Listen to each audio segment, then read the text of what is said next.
Hello बच्चा पारी। What's up, कैसे हो? Welcome to the mystery classroom. मेरा नाम है राहुल शर्मा एंड जैसा कि आप लोगों को पता है, मैंने आपसे प्रॉमिस करा था इससे प्रीवियस वीडियो में कि मैं एक सेशन लेके आऊंगा, एक पूरी सीरीज लेके आऊंगा जहां पे मैं क्लास 9th की एसएसटी आपको एज ए डिटेल वे में, एज अ प्रॉपर एनालिटिकल वे में आपको समझाऊंगा। आपको याद होगा इससे पहले वाले सेशन में हमने पूरी रोड मैप को डिस्कस करा था कि कैसे हम पूरी सोशल साइंस को कवर अप करेंगे। आज आपकी क्लास 9th एसएसटी का सबसे पहला चैप्टर है जो अंडरस्टैंडिंग सोशल साइंस। यानी कि इस चैप्टर में हमें क्या बताना चाह रहे हैं चैप्टर, इस चैप्टर के थ्रू हमें समझ में आएगा कि जो सोशल साइंस जैसा जो सब्जेक्ट है, हम इस सब्जेक्ट को क्यों पढ़ते हैं, ये सब्जेक्ट हमें क्या समझाना चाहता है। अभी तक आपने सोशल साइंस क्लास 6 में पढ़ी होगी, 7th में पढ़ी होगी, 8th में पढ़ी होगी, लेकिन अभी तक आपने सिर्फ एक सोशल साइंस का बेस लेवल पढ़ा था। अब हमारा जो सोशल साइंस का जो स्टैंडर्ड है वो कंप्लीटली डिफरेंट जाने वाला है, क्योंकि अब यहां से आपको जो सोशल साइंस में जो चीजें मिलेंगी, थोड़ा सा डिटेल होगा उसमें, थोड़ा सा आपको समझना पड़ेगा। ओके, बट हाँ, चीजें वही होंगी, इजी इजी होंगी भैया। नहीं होंगी तो हम बनाएंगे इजी, ठीक है। तो स्टार्ट करें आज के सेशन को। चलो स्टार्ट करते हैं। Understanding social science.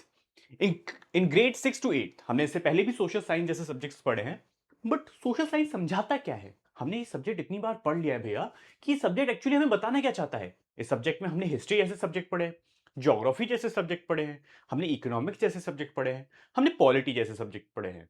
लेकिन भैया हमने एक चीज देखा है, हमने सारे सब्जेक्ट को पढ़ लिया, लेकिन हमें एक सिमिलैरिटीज देखते हैं इन चारों सब्जेक्ट में। क्या ऐसा है? हाँ, ये चारों सब्जेक्ट, जो आपके चारों सब्जेक्ट हैं, ये आपस से इंटरलिंक्ड है। यानी कैसे, मैं समझाता हूं। Human beings lives in society and depends on each other in many ways. जैसा कि आप लोग पता है, हम इंसान जो है, हम एक सोसाइटी में रहते हैं, है ना। हम लोग के आसपास कई सारे लोग होते हैं, हमारे पापा, भैया, मम्मी, चाचा, ताऊ जी, सभी लोग साथ में रहते हैं। लेकिन हम लोग का रहने का तरीका काफी डिफरेंट रहता है, पर हम फिर भी साथ में रहते हैं। उसके बाद आपको देखने को मिलेगा, हम लाइफ आर शेप्ड बाय, हम अपनी जो हमारी जो लाइफ है वो किससे शेप होती है? जिस एनवायरमेंट में हम रह रहे हैं। क्यों? The environment, the institutions that govern us, यानी कि हमारे पास जो सरकार है वो क्या डेमोक्रेटिक गवर्नमेंट है ना, या मोनार्कियल गवर्नमेंट है? कैसी सरकार हमें देखने को मिलती है? हम कैसे एनवायरमेंट में रह रहे हैं? क्या हम ठंडे वातावरण में रहते हैं? क्या हम गर्म एनवायरमेंट में रहते हैं? उसके साथ साथ आपको देखने को मिलेगा the economic activities that meet our needs. हमें इकोनॉमिक एक्टिविटी देखने को मिलेगी हमारे सराउंडिंग्स में। साथ ही साथ the tradition and ideas pass down throughout the generation. हमें देखने को मिलेगा कई सारे ऐसे ट्रेडिशनल आइडियाज हैं जो जनरेशन से जनरेशन पास आउट हो रहे हैं। आपने देखा होगा, ये जो हिंदूज में जो मैरिज होती है, आपने देखा होगा 7 फेरे हो रहे हैं। तो ये 7 फेरे आपने देखा होगा जनरेशन टू जनरेशन होते आ रहे हैं। या आपने कि आपने देखा है सोसाइटी में ऐसी चीजें हैं जो जनरेशन टू जनरेशन चली आ रही हैं। इसके आगे अगर मैं बात करूंगा, आपको देखने को मिलता है understanding this connection is foundation of social science, their interaction pattern and influence. In simple words, social science is the systematic study of society. It is not only tell us what happened or what things are located, but also explain why events occur, how people live together. यानी कि social science के through हम सिर्फ ये नहीं जानते हैं कि कौन सी चीज कहां पे देखने को मिलती है, कौन सी चीज कहां पर है। हम ये भी समझते हैं कि सोशल साइंस समझाता है कि इवेंट जो हुआ उसके होने के पीछे के क्या रीजन थे, क्या कारण था कोई इवेंट अकर हुआ, क्यों रीजन था कि कोई एक इवेंट उसी पर्टिकुलर प्लेस पे हुआ। ये सारी चीजें हम समझते हैं किसमें? सोशल साइंस के थ्रू। ओके, उसके बाद अगली बात करें, जैसे कि सब्जेक्ट्स जो हमारे निकल के आते हैं, लाइक कौन से? Physics, chemistry and biology study the natural world. हमें देखने को मिलेगा जैसे कि सब्जेक्ट्स होते हैं कौन कौन से हमारे, फिजिक्स, केमिस्ट्री एंड बायोलॉजी। ये सारे सब्जेक्ट आपको देखने को मिलेंगे कि हमारे नेचुरल सराउंडिंग्स को स्टडी करते हैं। लेकिन जो हमारा सब्जेक्ट है कौन सा भैया? सोशल साइंस, जिसको अभी हम आपसे पढ़ रहे हैं, फोकस ऑन सोसाइटी। किस पे फोकस करता है? मेनली सोसाइटी पे, जिस समाज पे फोकस करता है। साथ ही साथ इंस्टीट्यूशंस, इंस्टीट्यूशंस पे यहां पे क्या मतलब है भैया? गवर्नमेंट। क्या मतलब है? गवर्नमेंट। ओके, सरकार। Okay, culture and human interactions. यानी कि सोशल साइंस हमें क्या समझाता है? हमें सोसाइटी के बारे में बताता है, हमें इंस्टीट्यूशन के बारे में बताता है जो हमें गवर्न कर रहे हैं, जो सरकार हमें गवर्न कर रही है, हमें कल्चर के बारे में बताता है और ह्यूमन इंटरेक्शन के बारे में समझाता है। कौन? Social science. Okay, it help us to understand not only what happened in our social world, but also why it happened and how different aspect of life are interconnected। यानी social science के through आपको समझ में आएगा कि कई सारी different aspect of life आपस में एक दूसरे से कनेक्टेड है। जैसे कि कई सारे जानवर आपको वाइल्ड एनिमल्स देखने को मिलेंगे और आपको ह्यूमंस देखने को मिलेंगे। आपको देखने को मिलता है जानवर भी आपस और इंसान आपस में कनेक्टेड देखने को मिलते हैं। ये सारी चीजें हमें समझ में आती है थ्रू सोशल साइंस। अब चीजें यहां से निकल के आती है क्या, सोशल साइंस इन एवरीडेज लाइफ। यानी जो सोशल साइंस है ये हम लोग की आम मर्रा जिंदगी में कैसे देखने को मिलती है, यानी कि हमारी आम जिंदगी में कैसे देखने को मिलती है भैया। समझाता हूं भैया मैं आपको कैसे मिलती है। यानी कि अब हमारे जो नई हेडिंग शुरू हो रही है, social science in everyday life. और चलो एक्सप्लेन करते हैं, पढ़ते हैं। For example, think about a day in your life. अपने दिन के बारे में सोचो, कैसे कि you wake up in a house, आप अब घर में जगते हो अपने, यानी कि हम सब एक घर में रहते हैं, है ना, हम एक शेल्टर में रहते हैं, है ना, with a material source from different places. अब आपको देखने को मिलेगा कि हम जिस घर में जग रहे हैं, क्या जरूरी है वो घर हमने बनाया? नहीं। जरूरी है क्या पता वो घर किसी और इंसान ने बनाया हो, किसी बिल्डर ने बनाया है, उस बिल्डर ने उस घर का सामान पता नहीं कहां से इंपोर्ट कराया हो, है ना, जहां पे उस घर के लिए लाइक बेस्ट फर्नीचर मिलता हो, उसने वहां से उस फर्नीचर को या उस फर्नीचर के सामान को इंपोर्ट कराया हो। साथ ही साथ the food you eat may come from various region of the country. For example, हम लोग एप्पल खाते हैं, जैसे कि फॉर एग्जाम्पल मैं उत्तर प्रदेश में रहने वाला हूं, मैं एप्पल खाता हूं। एप्पल कहां से आ रहे हैं? कश्मीर रीजन से आ रहे हैं, वहां पे फ्रूट्स वगैरह सब उगते हैं। तो आप देखते होंगे जो चीजें हम यहाँ कंज्यूम कर रहे हैं वो उगाई तो कहीं और जा रही है, उगाई कहीं और जा रही है, कंज्यूम कहीं और कहीं जा रही है। समझ रहे हो? फॉर एग्जाम्पल, आपने अभी तक ज्योग्राफी वगैरह जब पढ़ा होगा, आपने देखा होगा कि इंडिया के ईस्टर्न स्टेट्स में कोल का प्रोडक्शन हो रहा है, यानी कोल का उत्पादन हो रहा है, यानी कोल का प्रोडक्शन हो रहा है, तो कोल वहां से इंपोर्ट हो रहा है पूरे देश में, पूरे देश में अलग अलग जगहों पे इसका यूज हो रहा है। ये सारी चीजें सोशल साइंस बताते हैं कि चीजें कैसे इंटरकनेक्टेड हो रही हैं। जो भी खाना हम खाते हैं, जो हमारे प्लेट तक आता है, it has been harvested, process and transported, brought and sold throughout the effort of many peoples. अब जो हमारे प्लेट में जो खाना आ रहा है,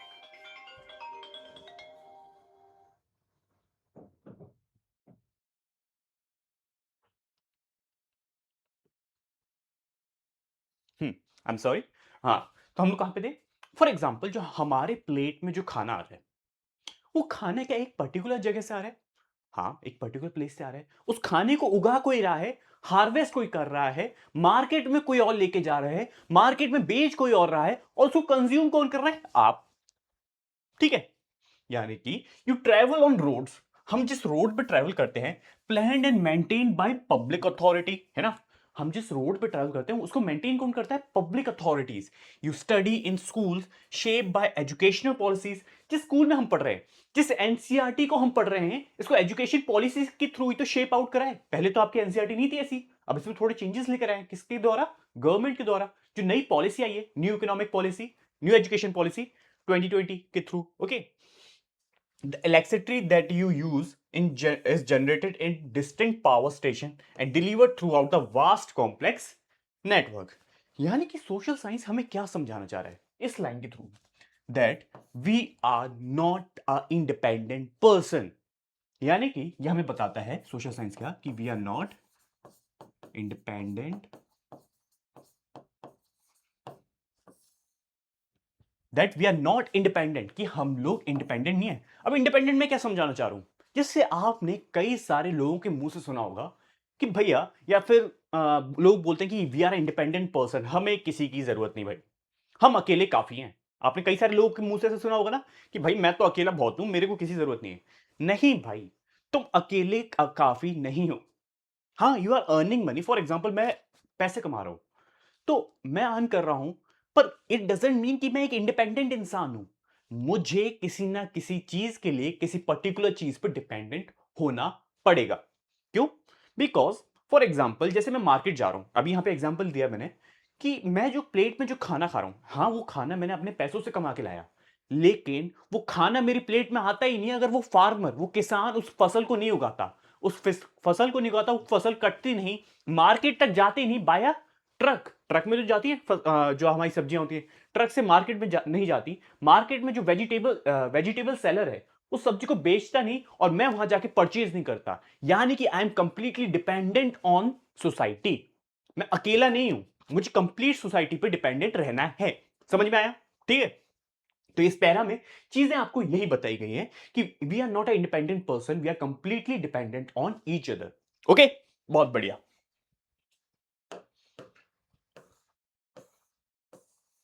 अब आगे आते हैं, अगले पेज पे आ चुके हैं। इवन द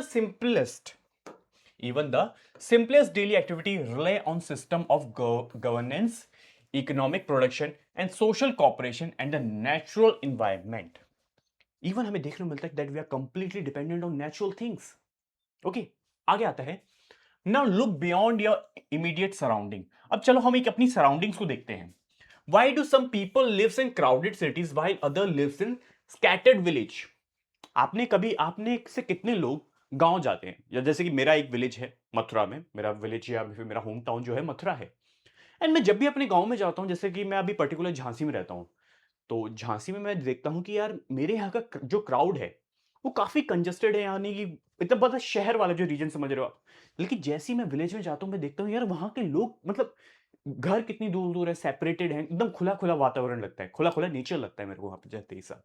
तो ऐसा क्यों होता है? क्यों विलेजेस में आपको देखने को मिलता है कि काफी एरिया होता है, लोग आपस में मिलते हैं, इंटरेक्ट करते हैं, बट सिटीज में ऐसा इंटरेक्शन कम हो जाता है। वहीं why do different communities speak different language and follow different traditions? हमें एक चीज मैं आपको बताऊं, इंडिया में कहीं पर भी आप निकल जाओ, यानी कि अगर आप 100 किलोमीटर की रेंज में भी कहीं जाते हो ना दूर, आपको देखने को मिलेगा लोगों के पहनने के तरीके में, मतलब कपड़े पहनने के तरीके में, उनके बोलने के तरीके में कंप्लीटली चेंज आ जाता है। मतलब ऐसा नहीं कि वो हिंदी से कुछ और भाषा बोलने लग जाते हैं, but the way they pronounce the Hindi words will completely different the way you lives in that particular city. Okay, उसके बाद why do some region depends on farming while others focus on industry and tradition? हमें कुछ जगह ऐसी देखने को मिलती है कि इंडिया के कुछ स्टेट ऐसे हैं जहां पे वो कंप्लीटली फार्मिंग के ऊपर डिपेंडेंट है, और कुछ जगह ऐसी हैं जो इंडस्ट्रियल एरिया के ऊपर डिपेंडेंट है। Okay, how do government make decision that affects million of people?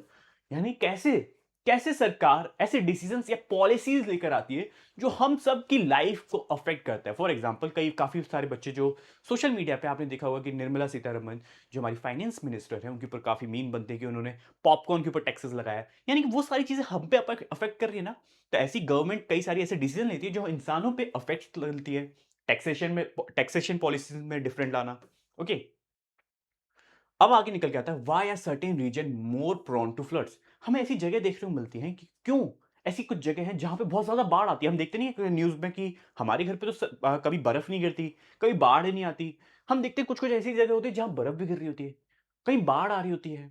ठीक है, why does agriculture flourish in some region but not in other? हम देखते हैं कि इंडिया का कुछ रीजन ऐसा है जहां पे एग्रीकल्चर प्रोडक्टिविटी काफी हाई है, और कुछ रीजन ऐसा है जहां पे एग्रीकल्चर प्रोडक्टिविटी काफी कम है। उसके बाद, how does climate change influence our life? हमें देखने को मिलेगा कि कैसे क्लाइमेट में थोड़ा सा चेंजेस आता है और वो हमारी लाइफ को काफी हद तक इन्फ्लुएंस कर देता है। फॉर एन एग्जाम्पल, एक किसान है जो कंप्लीटली किसके ऊपर डिपेंडेंट है? मानसून यानी कि बारिश के ऊपर। लेकिन अगर बारिश नहीं होती है, मान लीजिए उस साल कम बारिश होती है, तो उसकी लाइफ में क्या इफेक्ट पड़ेगा? काफी इफेक्ट पड़ जाएगा ना भाई, उसका प्रोडक्शन नहीं बढ़ पाएगा, उसके पास पैसा नहीं आ पाएगा। जब उसके पास पैसा नहीं होगा तो उसके पास पैसा खर्च करने को नहीं होगा, तो उस पर इकोनॉमी पे भी काफी फर्क पड़ता है। ऐसी अगर बड़े एरिया में ऐसा चीज हो गई, बड़े किसानों को ऐसा इन्फ्लुएंस कर दिया, तो जाहिर सी बात है इकोनॉमी पे भी डिफरेंट चीजें आएंगी। यानी कि हमें देखने को मिलेगा कि जो हमारे सब्जेक्ट हैं geography, history, economy and polity, ये भी आपस में इंटरलिंक्ड हैं। ओके, आगे आते हैं। Question like these shows that society does not function by chance. It is shaped by history, geography, institutions, resources, and human choices. Okay, आइए लेट्स एनालाइज। चलो इस चीज को भी देख लेते हैं एक बार।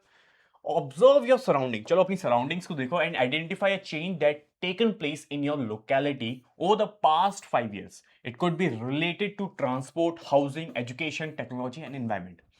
आप सबसे ये क्वेश्चन मैं आप लोग से ही पूछता हूं, आप अपने जिस सोसाइटी में रह रहे हो, जहां पे भी आप रह रहे हो, पिछले 5 साल में क्या चेंजेस आए हैं? 5 साल नहीं, चलो 10 साल मानते हैं हम लोग लेके चलते हैं सर। क्यों ना देखें, क्यों ना हम लोग एनसीईआरटी थोड़ा अलग चलते हैं यार। पिछले 10 साल में आपकी सोसाइटी में क्या चेंजेस होकर आए हैं? What does the situation earlier? यानी कि आज से 10 साल पहले क्या सिचुएशन देखने को मिलती थी कि मैं जहां रहता हूं वहां पे बहुत ज्यादा ट्रैफिक होता था, काफी कंजेस्टेड जगह देखने को मिलती थी। लेकिन आज के समय ऐसा है कि लोग थोड़ा बहुत रूल्स को फॉलो करने लगे हैं, और सोसाइटी में लोग थोड़ा सा मतलब ऐसा हो गया कि पहले लोग ज्यादा मिलते थे एक दूसरे से, अब थोड़ा सा ज्यादा अपना सोशल मीडिया में लगे रहते हैं, इंस्टा रील चलाते रहते हैं, पबजी अबजी खेलते रहते हैं, है ना। बच्चे कम पार्क में जाते हैं, खेलते भी कम है ना। What has change? क्या चेंज देखने को मिलता है? What might have cause this change? In change के पीछे क्या रीजन निकल गया है? मुझे तो लगता है भाई, जो हमारा स्मार्टफोन है, मोबाइल फोन है, वही सबसे बड़ा रीजन है। लोग कम मिलते क्यों हैं? बिकॉज उनके आसपास स्मार्टफोन है।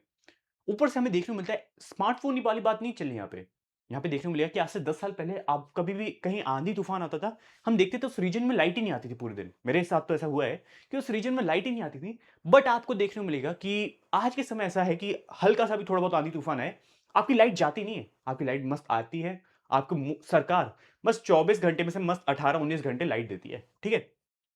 How has it affected people life, यानी कि इस वजह से आपको कैसे देखने को मिलता है सोसाइटी में लोगों की लाइफ पे फर्क पड़ा। ओके, अब हमारे यहां से एक चीज शुरू हो रही है कि understanding social science through time and traditions. अब हम समझेंगे कि सोशल साइंस जैसा जो सब्जेक्ट है उसमें टाइम एंड ट्रेडिशन के साथ साथ कैसे कैसे धीरे धीरे over the period of time बदलाव, यानी कि आपको देखने को एक चीज मैं बताता हूं कि हर एक चीज में चेंजेस आते हैं over the period of time. हर एक चीज धीरे धीरे धीरे धीरे करके ग्रो होती है। अब हम ये भी समझेंगे कि सोशल साइंस जो जैसे सब्जेक्ट्स हैं उसमें कैसे चेंजेस आए। सबसे पहले, society has not always been as it today. हमें देखने को मिलता है जो हमारी जो सोसाइटी है वो हमेशा से ऐसी नहीं थी जो आज हमें देखने को मिलती है। ऑब्वियसली बात है भैया, एक समय था जब राजा रानी हुआ करते थे और सैनिक हुआ करते थे, लड़ते थे भाई जमीनों के लिए। आज ऐसा नहीं है। आज ऐसे मोनार्कियल सिस्टम हमें देखने को नहीं मिलता कि वो एक राजा है कि वो पूरी प्रजा पर राज कर रहा है। हमें डेमोक्रेटिक गवर्नमेंट देखने को मिलती है। We are the people who elects their rulers, है ना। आज के समय ऐसा है कि जनता अपने लीडर्स को इलेक्ट करती है। ओवर द थाउजेंड, यानी कि over the thousand of year, it has changed greatly. Early humans communities depend directly on nature for survival. हमें देखने को मिलेगा, मैं आपको समझाऊंगा अभी हिस्ट्री में, मैं नहीं सोशल साइंस, अभी हिस्ट्री में भी मैं आपको बताऊंगा कि जो अर्ली ह्यूमंस थे, जो हम इंसान थे, we are completely dependent on nature. हम लोग नेचर से जो चीजें हमें मिलती थी हम उस पर कंप्लीट डिपेंडेंट थे। हम खुद से चीजों को प्रोड्यूस नहीं करते थे, एक समाना था। पर धीरे धीरे क्या हुआ, हमने चीजों को प्रोड्यूस करना स्टार्ट करा खुद से। And with the time people learn to grow crops. ये भी मैं आपको बताऊंगा कि कैसे इंसान धीरे धीरे over the period of time समझता है कि कैसे फसलों को उगाया जाए। ओके, एंड डोमेस्टिकेटेड एनिमल्स, हम लोग धीरे धीरे के जानवरों का पालन पोषण, डोमेस्टिकेटेड। एक क्वेश्चन भी पूछता हूं, मुझे जितने भी स्टूडेंट अभी मेरे से पढ़ रहे हैं, आपसे एक क्वेश्चन है, चलो आप मुझे कमेंट सेक्शन में बताओगे कि इंसानों द्वारा, यानी कि हम जो ह्यूमन से सबसे पहला जानवर जो इंसानों ने डोमेस्टिकेट करा था वो कौन सा था। Let me also see. मैं देखता हूं कि कमेंट में किस स्टूडेंट का सबसे पहले इसका आंसर आएगा। जिसका भी आंसर आएगा मैं उसको रिप्लाई करता हूं, ठीक है। Build settlements and develop tools and exchange goods and organize system of governance. Villages develop into towns। हमें देखने को मिलेगा over the period of time कैसे समाज में धीरे धीरे स्टार्टिंग में इंसान कैसे झोपड़ियों में रहना स्टार्ट करते हैं। वो झोपड़ियों से पहले एक दो झोपड़ी, फिर एक दो झोपड़ी से वहां पे क्या एक विलेज बना, फिर धीरे धीरे ये विलेज किस में कन्वर्ट होता है, टाउन में। ये भी अभी हम हिस्ट्री में जानेंगे, क्लास 9 की हिस्ट्री में मैं आपको समझाऊंगा। And town grow into cities. हमें देखने को मिलता है जो हमारे टाउन्स हैं धीरे धीरे किसमें, सिटीज में कन्वर्ट हो जाते हैं। हमें देखने को मिलेगा कि new ideas, inventions and culture exchange gradually transform the way of life. ऐसे ऐसे करके देखने को मिलता है कि आपको इंसानों की लाइफ में over the thousand of years में काफी हद तक चेंजेस निकलकर आते हैं, ठीक है।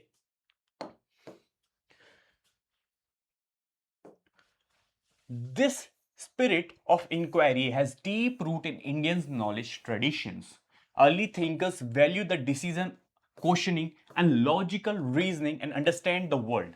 यानी कि आपको देखने को मिलेगा जो हमारे अर्ली थिंकर्स थे, जो हमारे इससे पहले के जो अर्ली थिंकर्स, यानी कि आप हजारों वर्ष पूर्व, यानी कि 1000 years अगो, जो हमारे कई सारे थिंकर्स जो डेवलप हुए, उन्होंने कई सारी चीजों को क्वेश्चन करा कि व्हाट इज लाइफ। लोग ऐसा बोलते थे कि धरती चपटी है, बट उनको आर्गुमेंट करने लोग आए कि नहीं, धरती चपटी ऐसे कैसे हो सकती है, हमने तो फील होता है कि धरती गोल है। ऐसे कई सारे आर्गुमेंट्स हुए, लोगों ने सोचना स्टार्ट करा चीजों के ऊपर। सोचा तभी तो आज जाके इतनी सारी चीजें हम लोग के पास है, इतनी अच्छी टेक्नोलॉजी हमारे पास है कि मैं आपको ऑनलाइन पढ़ा पा रहा हूं। किसी ने तो कभी चीजें ये सब सोची होंगी ना। ओके, आगे आते हैं। Knowledge was explored through observation, reflection, and dialogue. For example, the concept of Panch Mahabhutas. पंच महाभूतास, यानी पंच महाभूतास क्या होता है मैं समझाता हूं। पंच महाभूतास समझाना चाहता है कि वी आर, जितने भी लिविंग ऑर्गेनिज्म है, फॉर एग्जांपल मैं, आप, ये जो भी जानवर है, वो सब किससे मिलकर बने, नेचर से मिलकर बने हैं। ओके, तो आपकी एनसीईआरटी में यहां पे पंच महाभूतास के बारे में भी एक्सप्लेन करा गया है, उसको हम एक बार समझते हैं। ओके, किसके बारे में बात करने जा रहा हूं मैं, आइडियाज ऑफ पंच महाभूतास, यानी कि 5 great elements come from Indian philosophy and tradition and explain the world as compose of 5 fundamental elements. अब ये 5 फंडामेंटल एलिमेंट्स कौन से निकल के आते हैं आपका? सबसे पहला आता है आपका अर्थ, उसके बाद जिसको हम क्या बोलते हैं पृथ्वी, उसके बाद वाटर आपका आता है, उसको हम क्या बोलते हैं अपहा, उसके बाद आता है आपका फायर जिसको हम क्या बोलते हैं अग्नि, एयर आता है जिसको हम क्या बोलते हैं वायु, उसके बाद आता है हमारा स्पेस जिसको हम क्या बोलते हैं आकाश। तो यानी कि जो इंसान है, मतलब मोटे मोटे तौर पे आपको मैं बताऊं तो जो हमारा ह्यूमन है वो किन 5 एलिमेंट से मिलकर बना है हमारा? अर्थ से मिलके, पृथ्वी से, वाटर से, फायर, एयर एंड स्पेस, इन सब से मिलके हम इन बने हैं। ओके, ये 5 एलिमेंट्स आपके निकल कर आते हैं। ओके, अब यहां बात करी जाए, scholar use this idea to explain natural process, the human body and the relationship between living beings and the environment. तो जो हमारे फिलोसोफर थे उन्होंने इस चीज का यूज करा किसके बीच में इंटरलिंक करने को? नेचर और ह्यूमन बॉडी, या कह सकते हो आप लिविंग बींग्स को आपस में कनेक्ट करने को। ओके, अरे भैया वापस आ जाए यार, कभी कभी ये बोर्ड ना, कोई बात नहीं।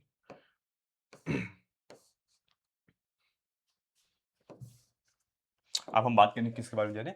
The early reflection of governance in India also linked the political authority with public welfare and ethical responsibilities. The अर्थशास्त्र, कितने स्टूडेंट्स ने आज तक, आज से पहले कभी अर्थशास्त्र का नाम सुना है? आई थिंक कुछ स्टूडेंट्स होते हैं जिनको इन सब सब्जेक्ट्स में इंटरेस्ट होता है, उन्होंने नाम सुना होगा। मैं समझाता हूं आपको किसके बारे में, अर्थशास्त्र के बारे में। जो अर्थशास्त्र है it is a book written by Kautilya. अब कई सारे लोग कंफ्यूज होंगे कौटिल्य कौन है? कौटिल्य का दूसरा नाम है चाणक्य। चाणक्य तो सबने नाम सुना होगा ना, कैसे कि कोई आपको बोलता है यार तू तो चाणक्य बुद्धि है भाई, चाणक्य बुद्धि मतलब you are a very intelligent guy. यानी कि अर्थशास्त्र जो है वो एक बुक है, किसके द्वारा लिखी गई है? चाणक्य के द्वारा। एंड ये जब आप हाई क्लासेस में जाओगे तब आपको मैं समझाऊंगा भी। तो इस किताब बताती है आज से 1000 वर्ष पूर्व, कितने साल पुरानी है ये? 2300 अगो, इतनी पुरानी किताब है। इतने साल पहले इस व्यक्ति ने, यानी कि चाणक्य ने लिख दिया था कि किसी राज्य को कैसे चलाया जाता है। आप हैरान हो जाओगे, उस टाइम पे आज से 2300 वर्ष पूर्व, यानी 2300 अगो, आपको देखने को मिलेगा कि चाणक्य बताता है उसने प्रॉपर एडमिनिस्ट्रेशन बना रखा था। उसने जैसे सर्विसेज बना रखी थी, जैसे आज के समय आप देखते हो ना आईएएस वगैरह होते हैं, डीएम्स वगैरह होते हैं, ये सारी सर्विसेज कौटिल्य ने पहले ही बना दी थी कि कैसे किसी सिटी को चलाया जाता है। वो सब चीजें कौन बताता है? हमारी बुक अर्थशास्त्र। Okay, examined the administration, economic management, taxations and the duties of rulers toward their people। ये समझाता है, इस बुक के थ्रू कौटिल्य बताना चाहता है कि एक रूलर की, एक राजा की क्या ड्यूटी होती है through out towards their people, यानी कि अपनी प्रजा के लिए। ओके, एक राजा का क्या काम होता है, ये काम बताता है कि एक राजा को क्या काम करना चाहिए अपनी प्रजा के लिए। ओके, उसके बाद हम बात करें, these traditional demonstrate that efforts to understand society through observation, reasoning, and reflection has a long history. Modern social science continue this legacy using a new tools and method to study how society function and change over the period of time। इस वजह से हमें देखने को मिलेगा कि कैसे society में over the period of time काफी सारे चेंजेस लेकर आते हैं। To understand the present we must trace this long journey of continuity and change that explore how society evolved। यानी कि हमें आज को समझने के लिए, हमें अगर आज को समझना है तो हमें इतिहास को भी जानना जरूरी है कि इंसान जो आज में जी रहा है वो इतिहास में उसने क्या क्या चीजें करी जो आज प्रेजेंट में वो सरवाइव कर पा रहा है। एक चीज मैं आपको बताता हूं, हम काफी सारे लोग स्टूडेंट्स वगैरह सोचते हैं कि सर हम हिस्ट्री जैसे सब्जेक्ट को क्यों पढ़ रहे हैं, यानी कि इतिहास जैसे सब्जेक्ट को हम क्यों पढ़ते हैं। मैं आपको एक सिंपल सी चीज बताता हूँ, हिस्ट्री मेनली हमें क्यों यूज पढ़ाई जाती है। हिस्ट्री हमें इसलिए पढ़ाई जाती है जो गलतियां हमने लाइफ में पास्ट में कभी करी हैं, उस गलतियों को वापस प्रेजेंट में हम कभी ना दोहराएं, ताकि फिर से वही मिस्टेक्स हमसे ना हो। ठीक है, यानी कि हिस्ट्री हमें समझाना चाहता है कि पास्ट में जो गलती हुई है सो हुई है, उन गलतियों से सीखो और अपने प्रेजेंट को, अपने आज को और बेहतर बनाओ। ठीक है,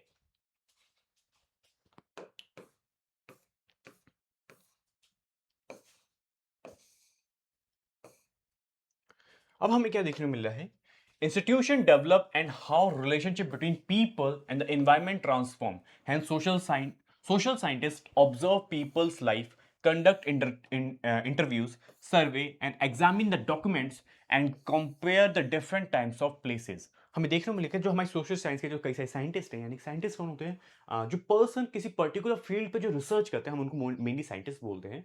उन्होंने इस फील्ड पे जब रिसर्च करी, उन्होंने कई सारे इंटरव्यूज करे, उन्होंने लोगों की लाइफ को ऑब्जर्व करा, साथ ही साथ they examine the documents and compare the time over the different places. ठीक है। By gathering informations from multiple sources, they develop an explanation that's supported by evidence. Over the period of time उनको देखने को मिलेगा कि उन्हें कई सारी चीजों को, रिसोर्सेज को जब इकट्ठा करा, तो उन्होंने ऐसी थिंकिंग को डेवलप करा जो इन सब चीजों को सपोर्ट करती है। This way, social science explain both what endures and what changes, and showing how the past shape and present how today's actions will influence the future. हमें देखने को मिलेगा सोशल साइंस हमें यह समझाना चाहता है कि आज का जो आप एक्शन लोगे वो हमारे फ्यूचर को कैसे इन्फ्लुएंस करेगा। फॉर एग्जाम्पल, आज के समय में आप किताब उठाते हो, आप पढ़ते हो, आपको समझ में आएगा, यानी कि अगर आपने आज किताब उठाई तो डेफिनेटली बात है जिस दिन आपका रिजल्ट आएगा फ्यूचर में, जिस दिन आपके mummy papa parents teacher meeting में जाके जब आपका रिजल्ट ले रहे होंगे, तो you they will feel proud on you कि हाँ, मेरे बच्चे ने मेहनत करी है, वो मिस्टी क्लासरूम जैसे प्लेटफॉर्म से पढ़ाई करता था, उसने वहां चीजें समझी और एग्जाम में चीजें को एग्जीक्यूट करा, तब वो बढ़िया नंबर लेकर आया, क्योंकि उसने प्रेजेंट में रह के उसने चीजों को पढ़ा। अभी आप क्योंकि इस सब्जेक्ट को पढ़ रहे हो, definitely it will influence your future, है ना। अब यहां पे क्या निकल के आता है, social science as a study of disciplines. किसके बारे में बात करने जा रहे हैं हम, social science as a study of disciplines. हमें देखने को मिलता है human society is a complex and no single field of study can fully explain it. अब एक बात सुनो कि ह्यूमन सोसाइटी को हम, जैसे सोशल साइंस में हम कौन कौन से सब्जेक्ट पढ़ते हैं, हिस्ट्री पढ़ते हैं सर, ज्योग्राफी पढ़ते हैं, इकोनॉमी पढ़ते हैं और पॉलिटी पढ़ते हैं। हम ये चारों सब्जेक्ट को पढ़ते हैं मेनली सोशल साइंस में। एटलीस्ट क्लास 12 तक तो आप ये चार सब्जेक्ट पढ़ोगे अगर आप ह्यूमैनिटीज लेते हो 11th में। तो आपको देखने को मिलता है क्या कि ये चारों सब्जेक्ट क्या कंप्लीटली ह्यूमन सोसाइटी को डिफाइन करते हैं? नहीं। क्या इनमें से एक सब्जेक्ट क्या ह्यूमन सोसाइटी को बताएगा? क्या अगर आप हिस्ट्री पढ़ लेते तो क्या आप पूरी ह्यूमन सोसाइटी को समझ जाओगे? नहीं, आपको ज्योग्राफी भी पढ़ना पड़ेगा, उसके लिए आपको पॉलिटी भी पढ़ना पड़ेगा। तभी ये एक ऐसा लौता सब्जेक्ट है जिसमें आपके जो चारों सब्जेक्ट मेन है, यानी कि हमारा सोशल साइंस जो सब्जेक्ट है, इसमें आपको जो हिस्ट्री होगा, इकोनॉमी होगा, पॉलिटी होगा और इकोनॉमिक्स होगा, ये चारों आपस में इंटरलिंक्ड है। विदाउट हिस्ट्री, विदाउट ज्योग्राफी आप ये नहीं समझ सकते कि किसी पर्टिकुलर प्लेस पे लोग ऐसे क्यों रह रहे हैं। हम वहां की जब ट्रोपोग्राफी को जब तक नहीं समझेंगे, हमें समझ में नहीं आएगा कि इस पर्टिकुलर प्लेस पे लोग ऐसे मोटे कपड़े क्यों पहन रहे हैं, लोगों की हाइट छोटी क्यों है। ये सब चीजें, कई सारी चीजें होती हैं जो आपको समझाती है कि सोशल साइंस आपस में इंटरलिंक्ड है। ओके, फॉर एग्जाम्पल, चलो एग्जाम्पल भी समझते हुए चलते हैं।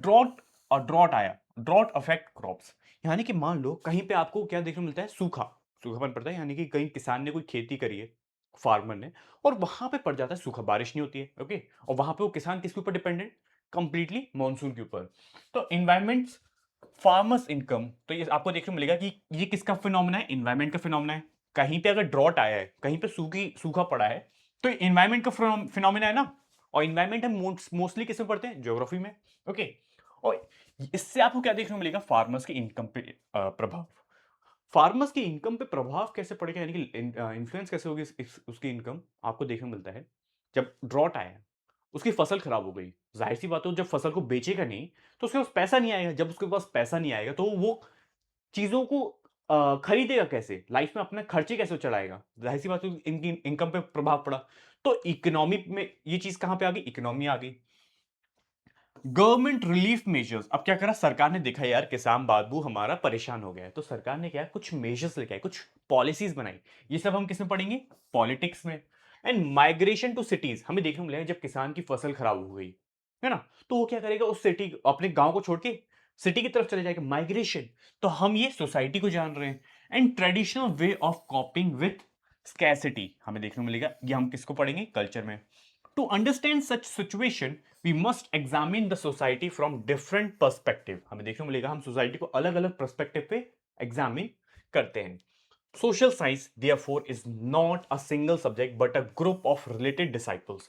यानी कि ये हमें मेनली समझाना चाह रहा है कि आपको देखने को मिला कि एक जगह क्या किसान की फसल खराब हुई, आपने देखा कितने सारे सोशल फिनोमेना उसकी लाइफ में हुए, एनवायरनमेंट से रिलेटेड, इकोनॉमी से रिलेटेड, पॉलिसीज से रिलेटेड और कल्चर से रिलेटेड, है ना? तो कई सारे सोशल फिनोमेना आपको देखने को मिलते हैं किसकी लाइफ में? किसान की लाइफ में, बस एक रीजन की वजह से।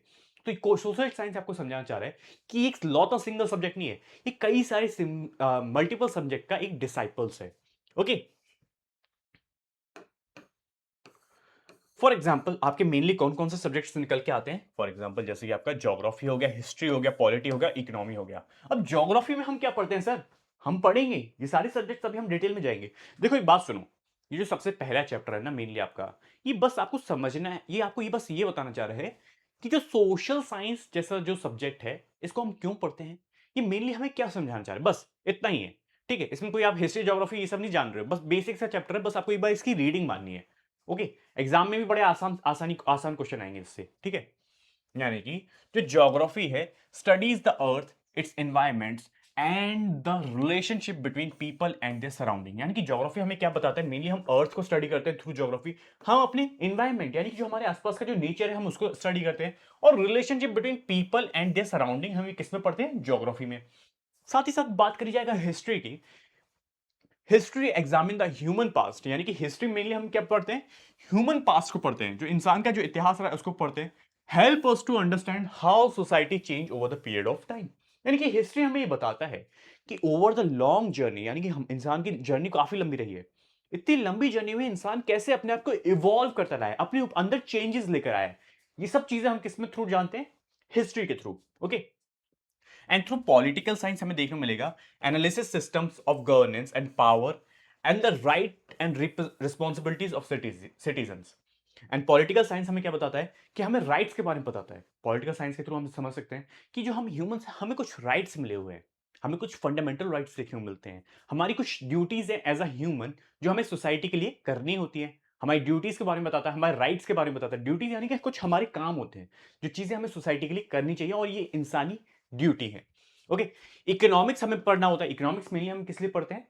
कि देश में पैसा आ रहा है, उस पैसे का यूज कैसे हो रहा है, उस पैसे का यूटिलाइजेशन कैसे हो रहा है, उस पैसे का एक्सपेंडिचर कैसे हो रहा है, ये सब चीजें हम पढ़ते हैं किसके through? Economics. Explore how society produce, distribute and utilise the resources to meet their needs. Okay, तो ये चार सब्जेक्ट हम सोशल साइंस में पढ़ेंगे, अंडरस्टैंड करेंगे और आगे बढ़ते चलेंगे। ठीक है,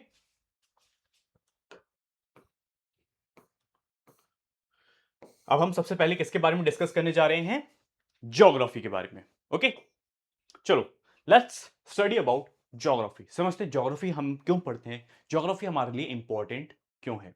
ओके, जो आगे सबसे पहले मैं बात करूं किसके बारे में? ज्योग्राफी के बारे में। Geography studies the location and the distribution of places and object, material and people as well as their relationship between human and society and their surroundings.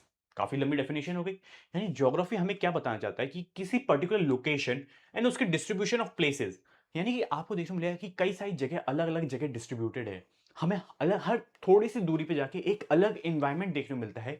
किसके थ्रू हम समझते हैं? ज्योग्राफी की वजह से। ऐसा क्यों होता है? ये सब हमें कौन बताता है?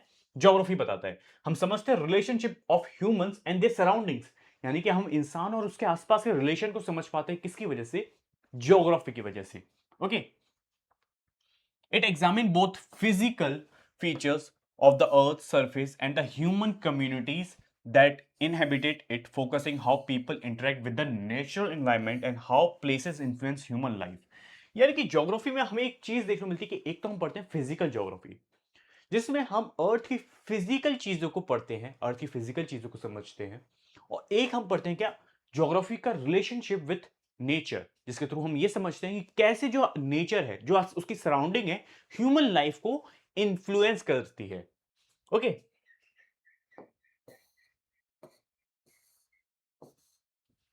उसके आगे हम बात करें, geography seeks to understand where the things are located, why they are found there and how places near और distant affect one another over the time. हमें देखने को मिलेगा कि ज्योग्राफी हमें ये बताती है कि पर्टिकुलर चीज, जैसे मैंने थोड़ी देर पहले बताया कि हमारे जो हिमालयाज हैं, फॉर एग्जाम्पल, आपने कई सारे दोस्तों देखा हुआ पहाड़ों में घूमने जाते हैं, मस्त एंजॉय करते हैं।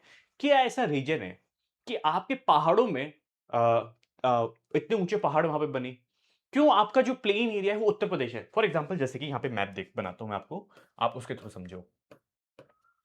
ये देखो, ये मैंने इंडिया का मैप ड्रॉ करा।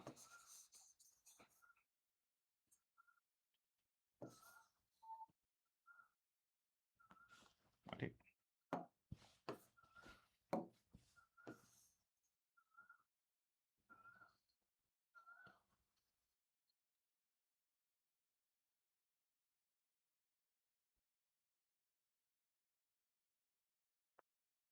ये मैंने एक रफ मैप बनाया इंडिया का। अब इसको सीरियसली मत लेना कि सर ये क्या बना दिया, इंडिया तो ऐसा दिखता ही नहीं है। थोड़ा बहुत तो दिख रहा है ना, कोई बात नहीं। ठीक है। तो अब इंडिया के मैप में आपको देखने को मिलता है कि ऐसा क्या है कि सर यहाँ पे आपके नॉर्दर्न पार्ट में हमें ऐसे माउंटेन देखने को मिलते हैं, ऐसे कई सारे पहाड़ देखने को मिलते हैं। क्यों हमें देखने को मिलता है कि उत्तर प्रदेश और बिहार वाली जो रीजन है यहाँ पे हमें प्लेन एरिया देखने को मिलता है? ऐसा क्यों है सर? क्यों यहाँ पे हमें अरावलीज देखने को मिलते हैं? क्यों यहाँ पे थार डेजर्ट देखने को मिलता है? क्यों ऐसा होता है कि जो हमारे पहाड़ से काफी सारी नदियां बहती, अरे ये तो बहुत बड़ी नदी बन गई भाई। हाँ, ऐसा क्यों होता है कि पहाड़ों में से ही नदियां निकल रही होती हैं और समुद्र में जाके मिलती हैं? ऐसा क्यों होता है? आपको देखने को मिला है क्यों प्लेट्यू का फॉर्मेशन होता है? ये सारी चीजें जो है, जो इसका आंसर करता है वो है हमारी ज्योग्राफी। तो ये सारी चीजों का आंसर हमें कौन देगा? ज्योग्राफी देगा। उसके साथ ही साथ हमें जो ह्यूमंस की जो लाइफ है, उसकी सराउंडिंग्स कैसे इंसान की लाइफ को अफेक्ट करते हैं, ये सब भी हमें कौन बताता है? Geography. It views the world as the system of interdependency and adopt a holistic approach by integrating spatial perspective, location and its significance with temporal perspective change over the time, drawing the both natural science such as physics and chemistry, biology, and the social science including political science, economics and history. Geography help us to answer the question like why India has historically been a hub of global interaction and how Indian Peninsula is a long coastline facilitating contact with Africa. यानी कि आपको देखने को मिलेगा geography हमें समझाता है, geography क्या बताता है, ये हमें आंसर करता है कि why India is a historically been hub of global interaction. हमें देखने को मिलेगा इतिहास, जब भी आप हिस्ट्री पढ़ोगे आपको समझ में आएगा कि जो इंडिया है वो एक ग्लोबल इंटरेक्शन का हब रहा है। यहाँ पे आप लोग को देखने को मिलेगा ग्रीक से लोग आते हैं, रोम से लोग आते हैं, अफ्रीका से लोगों का कॉन्टेक्ट रहा है over the thousands of years ago.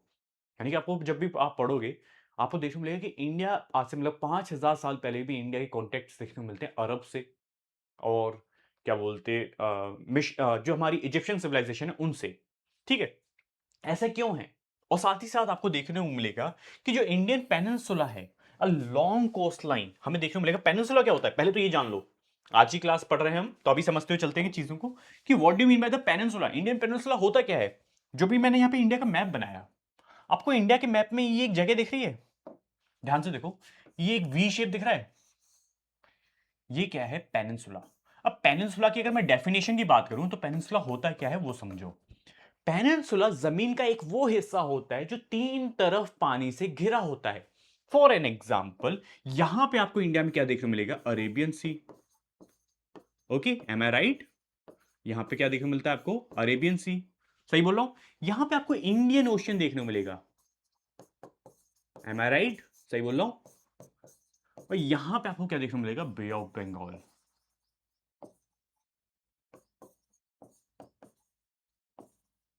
आपको समझ में आएगा अरे कि जो इंडियन पेनिनसुला है, पेनिनसुला एक जमीन का वो हिस्सा होता है जो तीन जगह पानी से घिरा होता है, उसको हम क्या बोलते हैं? पेनिनसुला। अब इंडियन पेनिनसुला में आपको काफी लंबी कोस्ट लाइन, कोस्ट लाइन क्या होता है? जो तट होता है ना, समुद्र के पास जो हिस्सा होता है, इसको मैं कोस्ट लाइन बोलूंगा। देखो, ये जो लाइन में ड्रॉ कर रहा हूं ना, ये क्या है? Indian coast line. काफी लंबी कोस्ट लाइन देखने को मिलती है, जिस वजह से आपको देखने को मिलेगा कि इंडिया एक ग्लोबल ट्रेड का हब है, क्योंकि यहाँ पे कई सारे पोर्ट्स देखने को मिलते हैं और इन पोर्ट्स पे शिप्स आके रुकते हैं। ओके, जो एक ग्लोबल नेटवर्क को बनाता है। ठीक है,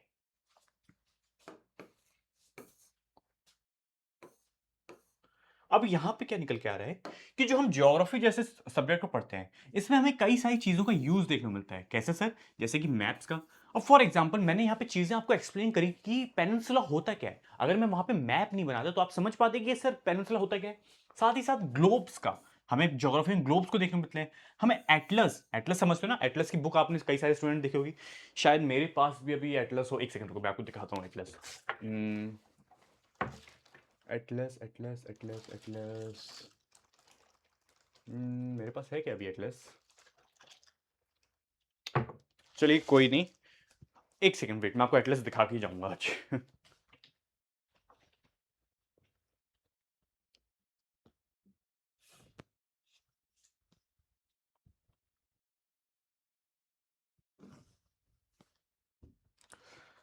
ओके, आई एम सॉरी, आज शायद आप लोगों की किस्मत में एटलस देखना रखा नहीं है। कोई बात नहीं, छोड़ो, वरना मैं एटलस दिखाता आज आपको। अब मेरे रूम में ही रहती है यार एटलस, जनरली मैं रखता हूँ अपने पास। एटलस आपको भी रखना चाहिए अपने पास। एक बुक खरीदना है, ऑक्सफोर्ड की एक एटलस बुक आती है, उस बुक को आप परचेज कर सकते हो। उसमें कई सारे मैप्स देखने को मिलते हैं जो आपको काफ़ी मदद करते हैं ज्योग्राफी जैसे सब्जेक्ट्स को पढ़ने में। क्योंकि अगर आप जब तक मैप्स को अच्छे से नहीं पढ़ोगे ना, तब तक ज्योग्राफी में काफ़ी दिक्कत आती है। साथ ही साथ जगह जब आप मैप्स को समझने लग जाते हो ना, तो ज्योग्राफी बड़ा ईजी हो जाता है। उसके साथ ज्योग्राफिकल इंफॉर्मेशन सिस्टम, हमें जीआईएस को देखना पड़ता है। साथ ही साथ infographics and various other instruments use होते हैं हमारे किसके अंदर, ज्योग्राफी के अंदर। अब हम बात करने जा रहे हैं किसके बारे में? ये तो आपका एनसीईआरटी की चीज है, आओ। चलो अब हिस्ट्री को डिस्कस करते हैं कि हिस्ट्री हमें क्या बताना चाहता है। यानी कि अभी हमने क्या बोलते हैं, ज्योग्राफी को समझ लिया। अब आइए चलो हिस्ट्री को जानते हैं। One of the oldest and most influential tradition of perspective culture memory in Bharat is the इतिहास पुराण ट्रेडिशंस। हमें देखने को मिलेगा जब भी हम हिस्ट्री को पढ़ने जाएंगे, हमें हिस्ट्री के थ्रू कई सारी चीजें होती है जिसके थ्रू हम हिस्ट्री समझ सकते हैं। फॉर एन एग्जाम्पल, हम कई सारे आर्कियोलॉजिकल सोर्सेज देखने को मिलेंगे। कई सारे सोर्स होते हैं। सबसे पहले एक चीज जानो कि हिस्ट्री को ना ऐसी कोई भी बंदा आके बोले कि यार तो बहुत पुरानी चीज है, इसके बारे में मैं ये चीज जानता हूं। नहीं भैया, ये हिस्ट्री नहीं होता है। हिस्ट्री को समझने के लिए हमें प्रॉपर सोर्सेज की नीड होती है, और आपके कई सारे सोर्सेज निकल कर आते हैं। यानी कि जब भी हम हिस्ट्री जैसे सब्जेक्ट को पढ़ते हैं तो आपके कई सारे सोर्सेज आप लोग को देखने को मिलते हैं। अब सोर्सेज कैसे, मैं समझाता हूं आपको। एक होता है आपका क्या, आर्कियोलॉजिकल सोर्स।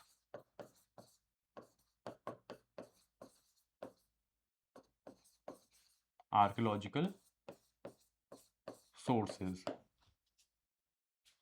अब आर्कियोलॉजिकल सोर्स क्या होता है?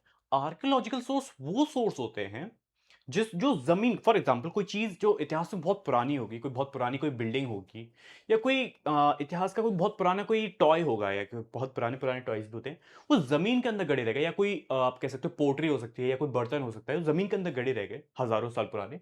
और आर्कियोलॉजिकल सोर्सेज में जो आर्कियोलॉजिस्ट होते हैं, वो उन चीजों को निकालते हैं, उनको एग्जामिन करते हैं, समझते हैं, और सोसाइटी के सामने लाके रखते हैं कि हाँ, हमें एक चीज देखने को मिली है।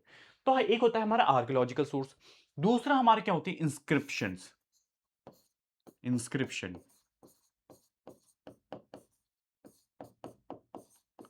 इंस्क्रिप्शन को हम क्या बोल सकते हैं, और एपिग्राफी।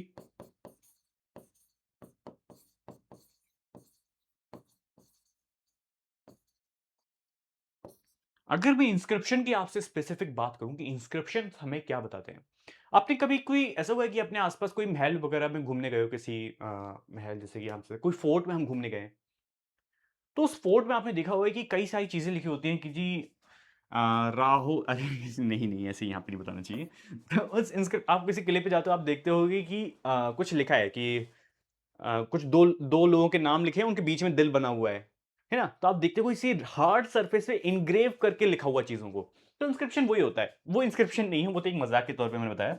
फॉर एग्जाम्पल, आप किसी टेम्पल में गए बहुत पुराने। अब इसका रियल एग्जाम्पल सुनो। आप किसी टेम्पल में जाते हो बहुत पुराने, आप उस टेम्पल में जाते हो, उस टेम्पल की वॉल पे, मतलब कोई हजार साल पुराना टेम्पल, उस वॉल पे आप देखते हो कोई चीज पत्थर पे घिस घिस के लिखी गई है। वो क्या है आपका, इंस्क्रिप्शन। उसको हम क्या बोलते हैं, एपिग्राफी। यानी कि कोई जमीन, कोई पत्थर है, उस पर कोई चीज को बहुत ज्यादा घिस घिस के, बहुत ज्यादा खरोच खरोच के जो लिखा गया है, वो किस कैटेगरी में आता है, इंस्क्रिप्शन की कैटेगरी में आएगा। ओके, ठीक है। तो उसको मैं क्या बोलूंगा, इंस्क्रिप्शन। तो इंस्क्रिप्शन क्या होता है, किसी हार्ड सरफेस पे इंग्रेव करके, यानी खोरेद के लिखना, उसको हम क्या बोलते हैं, इंस्क्रिप्शन। दूसरा क्या निकल के आता है हिस्ट्री को समझने के लिए, आपका लिटरेरी सोर्स। लिटरेरी सोर्स, अब ऐसे सोर्स जिनको हम पढ़ सकते हैं। लिटरेरी सोर्स क्या होते हैं, ये ऐसे सोर्स होते हैं जिनको पढ़ा जा सकता है। फॉर एग्जाम्पल, आपकी कोई ऐतिहासिक पुराण में कोई कोई भी पुरानी किताब, फॉर एग्जाम्पल रामायण। रामायण जो आज से हजारों वर्ष पहले लिखी गई है ना? तो उसमें आपको देखने को मिलेगा एक लिटरेरी सोर्स है, यानी कि जिसको हम पढ़ सकते हैं, और हम जान सकते हैं कि उस समय की सोसाइटी, उस समय का समाज हमें किस तरीके का देखने को मिलता है, किसके थ्रू, लिटरेरी सोर्सेस के थ्रू। ऊपर अगला सोर्स क्या निकल के आता है आपका, कॉइन्स। मेरी बातों को यहां सुनते हुए चलना अच्छे से, जितना आप अच्छे से समझोगे ना आप उतनी अच्छी सब्जेक्ट पे कमांड पाओगे। अब कॉइन्स, हिस्ट्री में कॉइन्स का क्या रोल होता है, आपने देखा होगा कि कई सारे राजा रानियां कोई सिक्के चलते थे, कॉइन्स चलते थे। ऐसा नहीं होता कि राजा से कोई खुश हो जाता, राजा किसी ने काम कर दिया, राजा उससे खुश हो गया, राजा ने लिया, ले भाई 10 सोने के सिक्के अपने पास रख। तो ये कॉइन्स हमें हिस्ट्री के बारे में कैसे बताते हैं भाई। आप जब भी क्या बोलते हैं हिस्ट्री को हायर क्लासेस में, या जब भी अभी पढ़ोगे, आपको देखने को मिलेगा कि कॉइन्स पे कई सारी इमेजेस होती हैं। किसकी इमेजेस होती हैं, राजाओं की इमेज होती है। फॉर एग्जाम्पल ये कोई कॉइन है, अब राजा ने कॉइन्स का इशू करवाया, उसने यहां पे अपनी एक इमेज बनवाई, है ना, यहाँ पे बैठा हुआ है। साथ ही साथ वो टाइम भी लिखवाते थे, कुछ राजा लोग अपने यहाँ पे सिक्कों पे टाइम लिखवाते थे। और आपको देखने को मिल रहा है कि मान लो इस सिक्के आपको एक कोई आपको इंडिया के अंदर कोई एम्पायर देखने को मिलता है। फॉर एग्जाम्पल इंडिया के मगध, आप सबने कभी ना कभी मगध का नाम सुना होगा। मगध एम्पायर में मान लीजिए ऐसे सोने के सिक्के हैं, और ये सोने के सिक्के आपको कहा बिहार में भी देखने को मिल रहे हैं, आपको पंजाब हरियाणा में भी यही सेम सोने के सिक्के मिल रहे हैं, आपको उत्तर प्रदेश में भी सेम सोने के सिक्के मिल रहे हैं, आपको गुजरात में भी ऐसे सेम सिक्के मिल रहे हैं, आपको मध्य प्रदेश में भी ऐसे सेम सिक्के मिल रहे हैं। तो ऐसा नहीं होगा कि जब सेम सिक्के आपके अलग अलग रीजन में मिल रहे हैं, तो ऐसा भी हो सकता है कि उस एम्पायर का जो बाउंड्री है, उस एम्पायर का जो फैलाव है कितने बड़े एरिया में होगा। फॉर एग्जाम्पल ये देखो, ये हमारा इंडिया है, यहां पे आपको कहीं सोने के सिक्के मिले ए नाम के, और ये सेम सिक्के आपको यहां पे भी देखने को मिल रहे हैं, ये सेम सिक्के आपको यहां पे भी देखने को मिल रहे हैं, ये सेम सिक्के आपको यहां पे भी देखने को मिल रहे हैं। तो ऐसा नहीं मान सकते कि इस एम्पायर का जो एक्सपेंडिचर होगा या फिर एक्सपेंशन होगा, ये आपको यहां तक देखने को मिलेगा, एक्सपेंडिचर नहीं सॉरी, एक्सपेंशन कहां तक देखने को मिलेगा, इस पर्टिकुलर इतने बड़े एरिया में देखने को मिलेगा, है ना। तो यानी कि कॉइन्स हमें ये भी बताने में मदद करते हैं कि किसी एम्पायर का फैलाव कितना होगा, वो हम किसके थ्रू जानते हैं, कॉइन्स के थ्रू। ओके गॉट इट, बढ़िया है।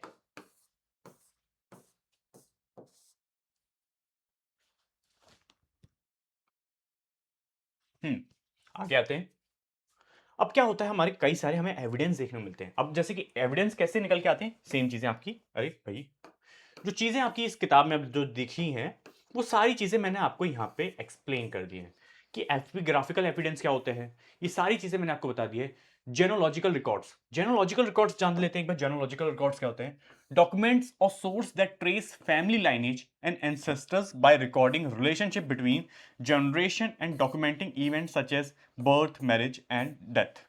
अब आपका जेनोलॉजिकल रिकॉर्ड्स, ये क्या होते हैं, जनरेशनल रिकॉर्ड्स होते हैं। किसी एक जनरेशन के बारे में लिखा, फिर उसके आने वाली पीढ़ी के बारे में लिखा कि वो कब पैदा हुई, उसने क्या क्या चीजें करी। इसको हम क्या बोलते हैं, जेनोलॉजिकल रिकॉर्ड्स। ओके, अब मैंने आपको आर्कियोलॉजिस्ट के बारे में बताया। Material remains used to study the past known as archaeological sources. यानी कि आर्कियोलॉजिकल सोर्सेज क्या होते हैं, जो जमीन के अंदर से चीजें मिलती हैं या जिनको आर्कियोलॉजिस्ट खोजते हैं, वो क्या होते हैं, सारे हमारे archaeological sources. Okay, for example archaeological sources में आपका क्या क्या इंक्लूडेड होता है, आपका मोन्यूमेंट्स देखने को मिल जाएंगे, आर्किटेक्चरल चीजें देखने को मिल जाएंगी, structures, exhibited sites, artifacts, objects and art such as sculpture, मूर्तियां, साथ ही साथ पेंटिंग्स, ये सारी किस कैटेगरी में आते हैं, आपके आर्कियोलॉजिकल सोर्सेज के through. Okay,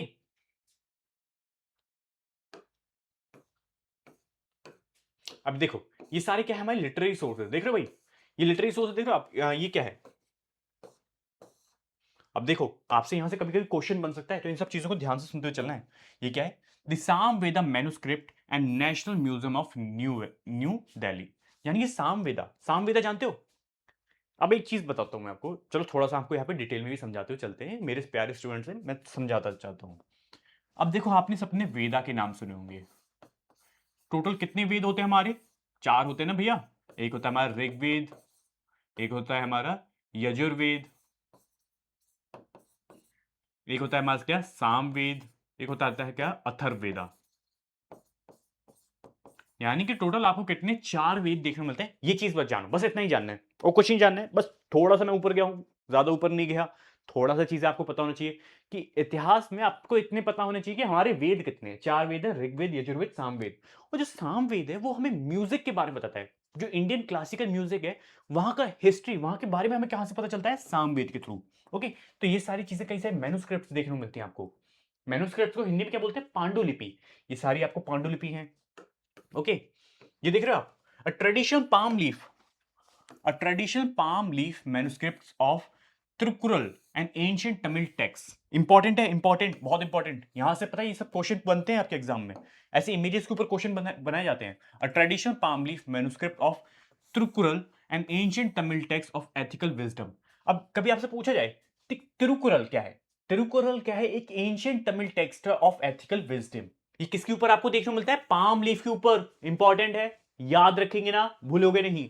important tradition tag किसके ऊपर देखने को मिलता है? पाम लीफ के ऊपर। उसका नाम क्या है? त्रिकुरल। ये एक एंशियंट तमिल टेक्स्ट है, यही याद कर लो, भूलोगे नहीं। ओके।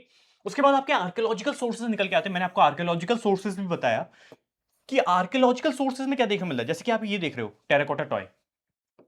टेराकोटा टॉय क्या इसका है? Terracotta toy from Sindhu Saraswati civilisation. आपको हिस्ट्री में पढ़ाऊंगा अबाउट सिंधु सरस्वती सिविलाइजेशन, जिसको हम एक और किस नाम से जानते हैं? Indus valley civilisation.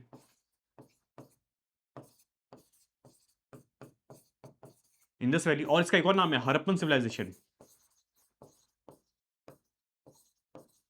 तो ये सब चीजें हम समझेंगे किसके थ्रू? हमारी आर्कियोलॉजिकल सोर्सेज। हमारा क्या है? एक आर्कियोलॉजिकल सोर्स है। ये टॉय हमें देखने को मिलता है, ये हमें मूर्ति देखने को मिल रही है, ये भी किस कैटेगरी में आता है? आपके आर्कियोलॉजिकल सोर्सेज में। समझ में आया? क्लियर है? डाउट हो कमेंट में पूछो, मैं आपको रिप्लाई करूंगा। Okay okay. अब देखो नीचे आते हैं। अब ये देखो, ये क्या है? ये सारी आपके एपिग्राफिक सोर्सेज हैं। एपिग्राफिक सोर्सेज को हम क्या बोलते हैं? इंस्क्रिप्शन भी बोलूंगा मैं इनको। क्या बोलूंगा मैं इनको? इंस्क्रिप्शन भी मैं बोलूंगा। ओके, कुछ गलत नहीं कर रहा हूं मैं इसको इंस्क्रिप्शन बोल के। अब एपिग्राफी आपको समझ में आ रहा होगा। जैसे कोई हार्ड सरफेस है, ये कोई हार्ड सरफेस है, इस पे आपको दिख रहा हो खुरेद खुरेद की चीजें लिखी हुई हैं, खुरेद खुरेद की। ये किस कैटेगरी में है? आपका एपिग्राफी कैटेगरी में। ये वॉल देख रहे हो, इसमें चीजें खुरेद खुरेद की लिखी गई हैं, ये सारी आपकी एपिग्राफी कैटेगरी में आएगा। Okay, for example a Brahmi inscription on a part of pillar belong to Gupta period. Important है, एक ब्राह्मणी इंस्क्रिप्शन हमें देखने को मिलता है, या Brahmi inscription part of pillar belong to Gupta period. ये सारी चीजें आप हिस्ट्री में समझोगे। अभी अभी आपको लग रहा होगा सर ये गुप्ता पीरियड क्या बोल रहे हो आप? ये आपने इंडस सरस्वती सिविलाइजेशन के बारे में बोला, ये क्या है? ये सब मैं आपको एक्सप्लेन करूंगा, मेरे साथ बने रहना, ठीक है? उसके बाद ये आपको एक इंस्क्रिप्शन देखने को मिलेगा। इंस्क्रिप्शन समझ जा दिया ना मैंने आपको। इंस्क्रिप्शन को हिंदी में बोला जाता है अभिलेख। इंस्क्रिप्शन यानी कि मैंने आपको समझाया किसी बात को खरीद खुरीद कर लिखना, उस चीज को हम क्या बोलूंगा? इंस्क्रिप्शन बोलूंगा। Of emperor Krishna Devaraya and understanding underground Shiva temple and Prasanna Virupaksha temple of Hampi. अब मैं चलो आपको बता ही देता हूं कि कृष्ण देवराया कौन है। विजयनगर एम्पायर के बारे में जब भी आप पढ़ोगे,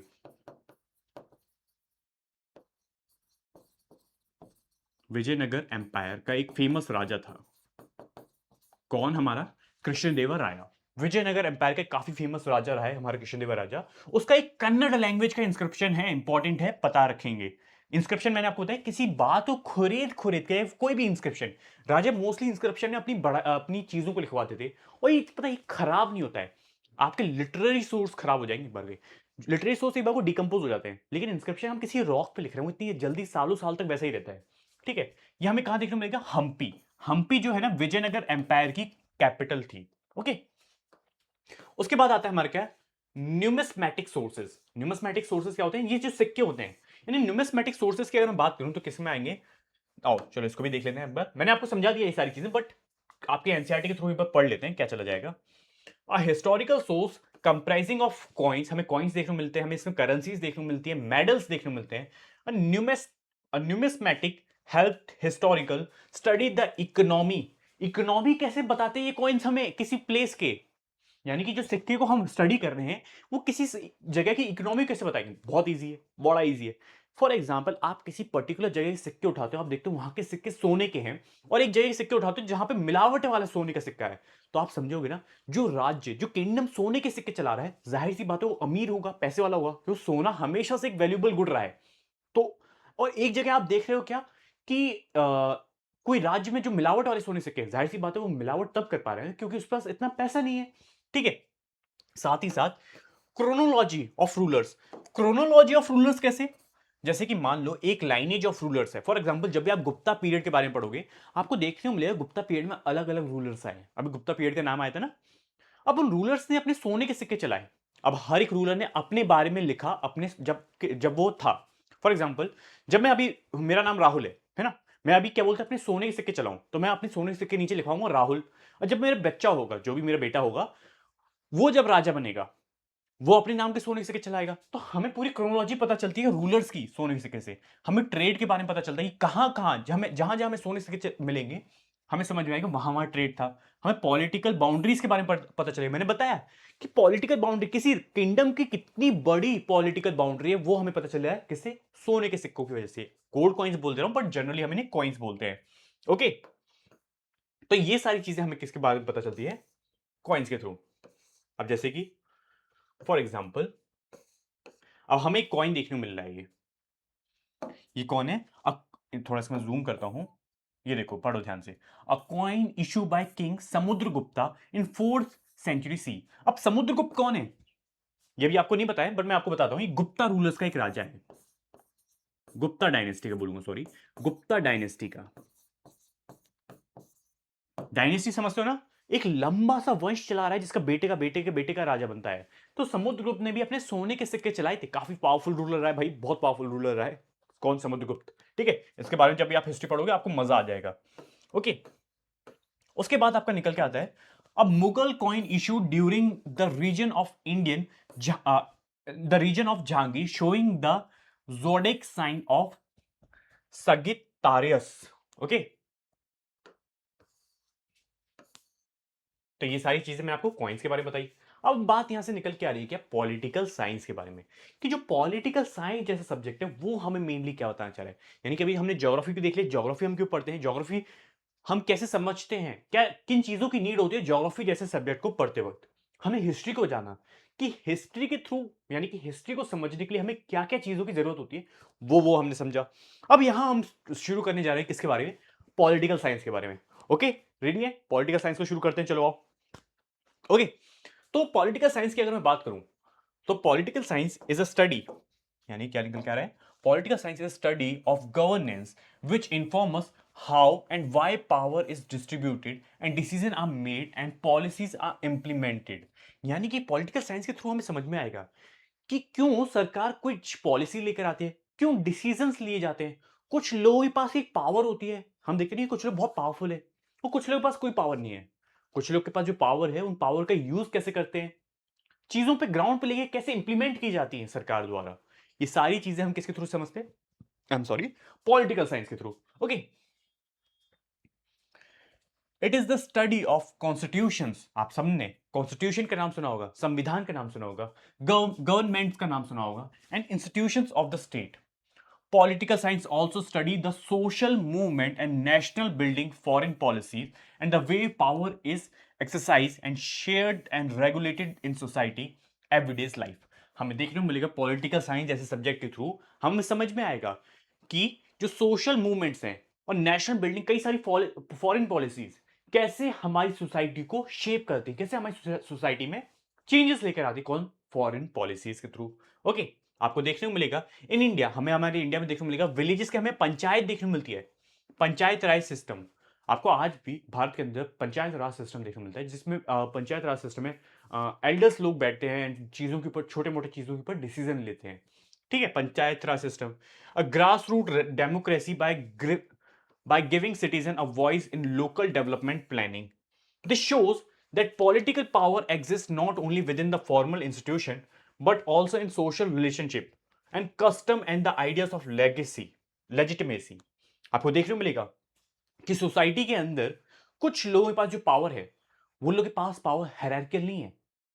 लोगों को पास पावर होती है, वो कौन देता है उनको? हम जनता, हम कॉमन लोग पावर देते हैं थ्रू वोटिंग। ये सब चीजें भी हम क्या पॉलिटिकल साइंस में पढ़ेंगे। Okay, now politics was not treated as separated discipline but was closely linked to the ideas of dharma, यानी कि moral duties, और अर्थ है यानी कि इकोनॉमिक वेलबींग, एंड द राजधर्म यानी ड्यूटीज ऑफ द रूलर्स। हम जब भी पॉलिटिक्स पढ़ते हैं, यानी कि जो पॉलिटिक्स है बहुत पहले इंडिया में शुरू हो चुकी थी। जो पॉलिटिक्स है बहुत पहले से हमने चीजों में देखा, हमने हिस्ट्री में पढ़ा है। मैंने आपको अर्थशास्त्र के बारे में बताया था। जो अर्थशास्त्र बताता है कि एक राजा का क्या रूल होता है, यानी कि राजा के रूल्स क्या होते हैं पब्लिक को लेके, राजा के नियम कायदे आपको देखने को मिलते हैं किसमें? अर्थशास्त्र में, जो चाणक्य ने लिखी है एक बुक। ओके, हमें देखने को मिलेगा कि इंडिया के अंदर एक क्लोज लिंकेज है किसके बीच में, धर्म, यानी कि धर्म क्या हमारी एक मॉरल ड्यूटी क्या है, एक रूलर्स की मॉरल ड्यूटी क्या निकल के आती है, एक अर्थ है यानी कि इकोनॉमिक वेलबींग, एंड साथ ही साथ हमें देखने को मिलेगा राजधर्म यानी ड्यूटीज ऑफ द रूलर्स हमें देखने को मिलती है। अब चीजें यहां पे निकल के आती हैं, जैसे early texts such as Vedas and Upanishad and Puranas discuss the justice, authority and social order and the responsibilities of kings and citizens। हमें जो पुरानी किताबें हैं, जो हम जब भी हम हिस्ट्री में जाएंगे, मैंने आपको वेदास के बारे में बताया ना, जितने स्टूडेंट अभी देख रहे हैं आप सब मुझे कमेंट में करोगे चारों वेदों के नाम, और बाकी जिसको भी जो अदर इंफॉर्मेशन देना है मैं बताऊं, कमेंट सेक्शन का बड़ा अच्छा यूज करा करो। जब भी मैं बोला करूं कि कमेंट करो इन चीजों को, आप जब कमेंट करोगे ना ऋग्वेद, यजुर्वेद, सामवेद और अथर्ववेद, और कोई स्टूडेंट कमेंट करता है कि सर ऋग्वेद में ये चीजें मिलती हैं, तो मान लो कोई स्टूडेंट कमेंट खोलेगा तो यहाँ पे समझ में आएगा कि यहाँ के स्टूडेंट्स का लेवल क्या है, स्टैंडर्ड क्या है। ठीक है, तो मैं चाहता हूं कि आप सिर्फ 9 तक ना रहो, आपकी जो थिंकिंग हो ना वो एक अलग लेवल पे जाए। ठीक है, अब हम आगे बात करते हैं Indian political through future articulated in work such as Mahabharata and Shukranti, which address the governance, law, and ethical leaderships. Among these, Arthashastra stands out of foundation texts on politics and administration. जैसे कि अर्थशास्त्र के बारे में हमने बात करी कि ये किसके ऊपर बात करता है, मेनली पॉलिटिक्स के ऊपर बात करता है और एडमिनिस्ट्रेशन के बारे में बात करता है। ये सारी चीजें आपकी क्या पॉलिटी समझाती है कि कैसे एडमिनिस्ट्रेशन को चलाया जाता है, कैसे पॉलिटिक्स रन की जाती है, कैसे नेता लोग चुने जाते हैं। ये सारी चीजें आपको कहां देखने को मिलती है, पॉलिटिकल साइंस के अंदर। ओके, यानी कि overall Indian politics through adopted to holistic approach and linking the politics with economics, social life and morality. Power was viewed as responsibility rather than merely privilege. हमें देखने को मिलेगा कि कई सारे लीडर्स के पास जब पावर आती है वो अपनी पावर का मिसयूज करते हैं, बट हमें पावर को कैसा ऐसा ऐसा रिस्पॉन्सिबिलिटी लेना चाहिए, ना कि एक प्रिविलेज की तरह कि ये तो मेरा अधिकार है। ऐसा रिस्पॉन्सिबिलिटी लेनी चाहिए कि हमारे पास अगर पावर है तो हमें और लोगों को इन्फ्लुएंस करना और लोगों का अच्छा करना है। ओके, उसके बाद these this tradition help us to understand the modern institutions such as the Panchayati Raj system, which promotes local self government and the public participation in the village level। हमें देखने को मिलेगा पंचायती राज सिस्टम जो local government के तौर पे काम करती है, जहां पे विलेज के लोग, गांव के लोग उसमें भागीदारी लेते हैं, उसमें बैठते हैं पंचायती राज में, पंचायत में, और डिसीजंस लेते हैं, किसी चीज के ऊपर निर्णय लेते हैं। Okay, in this way ancient ideas continue to shape the Indian democratic practice today। यानी कि इस वजह से आपको देखने को मिलेगा कि कैसे एंशियंट आइडियाज के थ्रू आज के समय डेमोक्रेसी को शेप किया जा रहा है। ये डेमोक्रेसी जो कॉन्सेप्ट है ना, जब भी आप कभी पढ़ोगे, मैंने पढ़ाया भी है क्लास 9 की एनसीईआरटी में, मैंने पढ़ा है आपको डेमोक्रेसी, कि डेमोक्रेसी जैसे कॉन्सेप्ट कैसे over the period of time में सोसाइटी में बदलते गए हैं। ठीक है, डेमोक्रेसी बहुत पुराना कॉन्सेप्ट है, यानी बहुत पहले का कॉन्सेप्ट है, but over the period of time कैसे इसके अंदर चेंजेस आते गए, ये सब चीजें भी आपके क्या यहाँ पे पढ़ाई जाएंगी। ओके,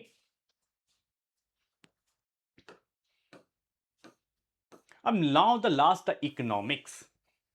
इकोनॉमिक्स, भाई इकोनॉमिक्स होता क्या है, हर एक चीज, इवन आप दुकान से 10 रुपए की चॉकलेट लेके आते हो, मस्त खाते हो, अभी यार कुछ खा भी रहे हो ना, वो सब इकोनॉमिक्स है। Everything is economics. For example, आपके पेरेंट्स या आपके घर में आपको कोई भी आपको 1000 रुपए देता है, आपको 1000 रुपए मिलते ही साथ आपके मन में कई सारी चीजें आती हैं। आप सोचते हो कि इन 1000 रुपए से क्यों ना मैं अपने दोस्तों के साथ पार्टी करूं, क्यों ना मैं अपने दोस्तों के साथ घूमने जाऊं, क्यों ना मैं यहां मौज मस्ती करूं, या फिर मैं उन 1000 रुपए को सेव कर लूं अपने नए फोन के लिए। तो ये चीज क्या होगी, इकोनॉमिक्स भाई। क्योंकि कॉन्ग्रेचुलेशन, आप समझ गए concept of choice and scarcity. आपके पास कई सारी चीजों की चॉइस होगी, यानी कि जो ह्यूमन डिजायर्स है, इकोनॉमिक्स हमें ये बताना चाहता है, ह्यूमन की डिजायर्स है, यानी कि जो ह्यूमंस की वांट्स है, जो इंसान जो चीजें चाहता है वो अनलिमिटेड है, लेकिन उस अनलिमिटेड चीजों में से इंसान को, और इंसान के पास जो रिसोर्सेज है, पैसा है, वो लिमिटेड है। फॉर एग्जाम्पल, 1000 रुपीज जो आपको मिले वो लिमिटेड है। उन 1000 रुपीज से, उन 1000 रुपए में से आप कैसे इन्वेस्ट करोगे, कैसी चीजों पे चॉइस करोगे, तो यहां से कॉन्सेप्ट निकल के आता है चॉइस का। समझे? तो ये सारी चीजें आप इकोनॉमिक्स में समझोगे कि इकोनॉमिक्स जैसे सब्जेक्ट्स क्यों पढ़े जाते हैं। तो यहां अगर मैं बात करूं तो economics help us to understand how individual and society decide how to use limited resources to meet their needs। यानी कि इकोनॉमिक्स जैसे सब्जेक्ट हमें बताते हैं कि हमारे पास कैसे लिमिटेड रिसोर्स, अब इसका एग्जांपल लेते चलना, लिमिटेड रिसोर्स कौन सा बच्चा, आपका 1000 रुपया, हमारा 1000 रुपया, मीट देयर नीड्स, कैसे हम लिमिटेड रिसोर्सेज को यूज करके हमारी जो बेसिक नीड है उसको सेटिस्फाई करेंगे, बेसिक नीड को क्या करेंगे हम, सेटिस्फाई करेंगे। Okay, it studies how goods and services are produce, हमें इकोनॉमिक्स के थ्रू समझ में आएगा कि किसी गुड का प्रोडक्शन हो रहा है, उसका प्रोडक्शन किस तरीके से हो रहा है, वो सब हम किसके थ्रू जानेंगे, इकोनॉमिक्स के through. Okay, how goods are exchange and distributed, यानी कि इकोनॉमिक्स हमें यह भी बताएगा कि कैसे गुड्स का डिस्ट्रीब्यूशन हो रहा है, एक पर्टिकुलर प्लेस से दूसरी जगह जाते हैं, ये सब चीजें भी हम इकोनॉमिक्स में समझेंगे। Okay, it also examines how these processes shape everyday's life, from the food we eat and the clothes we wear and the job people do and the service they use। ये सारी चीजें हम किस में समझते हैं, इकोनॉमिक्स के through. Economics explore the decision making by the consumer, हमें इकोनॉमिक्स में देखने को मिलेगा जो हम कंज्यूमर हैं, हम एक डिसीजन लेते हैं, किसी भी चीज को लेने से पहले हम सोचते हैं, ये सारी चीजें इकोनॉमिक्स का पार्ट है। And producers and the governments, हम सब मिलके कोई ना कोई डिसीजन लेते हैं, प्रोड्यूसर भी कोई डिसीजन लेता है कोई चीज को बेचने से पहले, सरकार भी कोई पॉलिसी लाने से पहले डिसीजन सोचती है कि उस पॉलिसी का क्या इंपैक्ट पड़ेगा पूरे समाज पे। Okay, consumer decides what to buy, हम कंज्यूमर हैं, हम डिसाइड करेंगे कि हमें क्या खरीदना चाहिए, क्योंकि हमारे पास जो रिसोर्स है, जो पैसा है, वो लिमिटेड है, हम उन लिमिटेड पैसे से डिसाइड करेंगे कि हमें क्या खरीदना चाहिए। Okay, producer determine what and how much to produce, यानी कि जो प्रोड्यूसर है, फॉर एग्जांपल प्रोड्यूसर समझ रहे हो आप, जो बंदे की कोई फैक्ट्री है, फॉर एग्जांपल आईफोन का प्रोडक्शन है, अब आईफोन का जो प्रोडक्शन कर रहे हैं, जो प्रोड्यूस कर रहे हैं आईफोन, वो ये डिसाइड करेंगे कि हमें कौन सा, यानी कि हमें कौन सा आईफोन लाना चाहिए और कितने आईफोन लेकर आने चाहिए, समझ रहे हो। I got you guys understand what I am trying to say. And governments frame policies, हमें देखने को मिलेगा सरकार पॉलिसीज बनाती है टू बैलेंस द गोल, यानी कि सरकार ऐसी पॉलिसीज लेकर आएगी कि जो गरीब बंदा है, गरीब बंदे को ज्यादा सब्सिडीज दे और अमीर बंदे पे टैक्स लगाए, जाके उसका पैसा वापस सरकार पे आए और सरकार उस पैसे को इन्वेस्ट कर पाए किसके ऊपर, गरीब के ऊपर। तो ऐसी पॉलिसीज लेकर आती कौन, गवर्नमेंट। ये सारी चीजें जो हैं, ये सब हम किस में समझेंगे, इकोनॉमिक्स जैसे सब्जेक्ट में। ओके, क्लियर है गाइज। और हमें देखने को मिलता है कि India has a rich dynamic economical history for century, it has one of the world's leading economy and important centre of trade. हमें जब भी हम हिस्ट्री को पढ़ेंगे आपको समझ में आएगा कि जो इंडिया है वो एक लीडिंग इकोनॉमी के तौर पे आया है हमेशा। हाँ, भले ही ऐसा हुआ है कि ब्रिटिशर्स के टाइम पे हमें हमारा बहुत ज्यादा एक्सप्लॉइटेशन हुआ है, अंग्रेजों ने इस देश को बहुत खोखला करा है, लेकिन आप बिलीव मी, जैसे जो ये टर्म बोला जाता था कि जो हमारा देश एक सोने की चिड़िया है, लिटरली इट वाज अ, कि ये एक सोने की चिड़िया थी, जो हमारा देश है एक सच्ची में एक सोने की चिड़िया थी।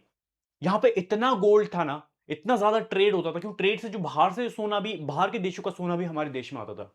दैट्स वाई हम इसको बोलते थे कि ये देश सोने की चिड़िया है। ओके, साथ ही साथ you guys will find out, आपको देखने को मिलेगा कि colonial rule disrupted this progress, आपको जैसे मैंने आपको बताया कि जो कॉलोनियल रूल है इसने डिसरप्ट करा इन सब प्रोग्रेस को, resulting in wide spread poverty, जिस वजह से आपको देखने को मिलेगा कि हमारे देश में पॉवर्टी, एक मेन रीजन इस देश में पॉवर्टी का निकल के आता है कि जो ब्रिटिशर्स जो पॉलिसीज लेकर आए, आज भी काफी सारी ब्रिटिशर्स की बनाई हुई पॉलिसीज को हम यूज कर रहे हैं, and that is a very debating question, उस पर मैं बात नहीं करूंगा।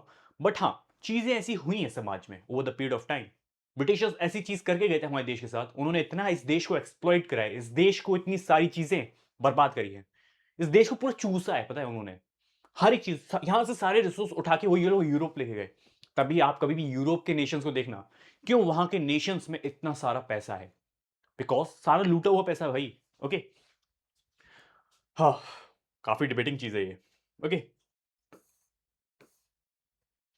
तो बात करें अगर हम इकोनॉमिक की, economic development therefore remains the central national goal, understanding economics help us to recognise both achievements and challenges and encourage us to think about how resources can be used more wisely and fairly while ensuring sustainable growth that meet the present need without harming the ability of future generation to meet their needs। यानी कि जब भी हम economics जैसे subjects को पढ़ते हैं, हमें समझ में आएगा कि कैसे हम रिसोर्सेज को यूटिलाइज करेंगे, यानी इकोनॉमिक्स के थ्रू हमें समझ में आता है कि कैसे हम रिसोर्सेज को यूटिलाइज करते हैं और हम रिसोर्सेज को यूज करते हैं। इस तरीके से हम रिसोर्सेज को यूज करते हैं ताकि हम सस्टेनेबल ग्रोथ कर पाए। सस्टेनेबल ग्रोथ क्या है कि आज की प्रेजेंट बेसिक नीड भी हमारी सेटिस्फाई हो जाए। मेरी जो बेसिक नीड है आज की वो भी सेटिस्फाई हो जाए, और जो रिसोर्सेज हैं, जो संसाधन है, वो फ्यूचर मतलब आगे आने वाली जो पीढ़ी है उनके लिए भी बचे रहे। क्लियर है गाइस? ओके, ठीक है। अब इसी के साथ आपका ये पूरा चैप्टर खत्म होता है, एंड ऐसा कुछ इसमें बचा नहीं है। The future of social science ये सब हमने देख लिया है। ये बस बेसिक बेसिक आपको बताएगा कि इस पूरे साल आप कैसे प्रिपेयर करोगे। तो मतलब 2 ईयर की लर्निंग में आप कैसे 9th 10th में सोशल साइंस जैसे सब्जेक्ट्स को पढ़ते हो।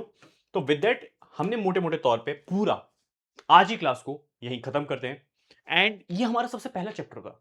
मेनली मैंने आपको जिस एक मोटा मोटा आइडिया दिया है कि कैसे हम हिस्ट्री को पढ़ेंगे, कैसे हम ज्योग्राफी को पढ़ेंगे, कैसे हम इकोनॉमी को पढ़ेंगे और कैसे हम पॉलिटी को पढ़ेंगे।